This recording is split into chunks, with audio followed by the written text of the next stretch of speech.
దేవుడు మాట్లాడుతున్నాడు, శ్రద్ధగా వినండి. క్రైస్తవుని అని చెప్పుకోవడం వేరు, క్రైస్తవులా బ్రతకడము జీవించడము వేరు. Are you agree with me? I repeat again.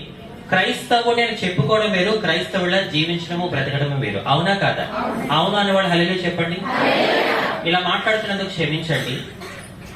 అంటే నేను ఇక్కడ మిమ్మల్ని పొగడానికి రాలేదు, మీ చేత పొగిడించుకోవడానికి కూడా నేను రాలేదు. దేవుడు నాతో ఏం చెప్పమన్నాడో అది చెప్పడానికి నేను ఇక్కడికి వచ్చాను.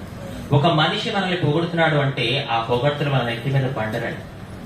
ఇవాళ పొగిడినోడే రేపంటే ఒక రోజు నా వ్యక్తి గురించి అపోహ పుట్టంగానే అది నిజమో అబద్ధమో తెలుసుకోవడానికి తిట్టేస్తాడు.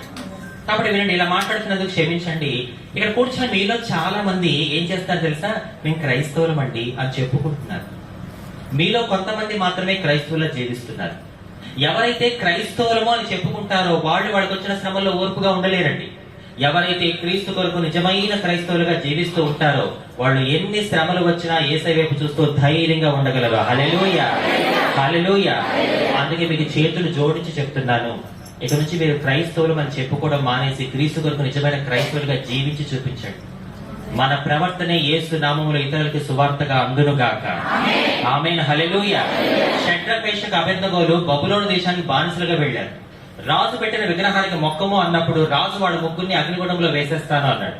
కానీ తర్వాత జరిగిన అద్భుతం ఏంటి? అగ్నిగుండంలో దేవుడు ప్రత్యక్షమయ్యాడు. అంటే వాళ్ళ ప్రవర్తన ద్వారా ఏ అగ్నిగుండంలో అయితే రాజు పడేస్తానన్నాడో అదే రాజు చెప్పిన మాట అంటే తెలుసా?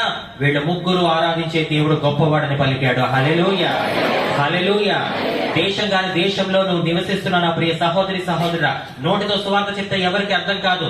యేసు నామంలో నీ ప్రవర్తన ఇతరులకి సువార్తగా అందును గాక. నీ ద్వారా అనేక ఆత్మలు ఈ దేశంలో రక్షించబడును గాక.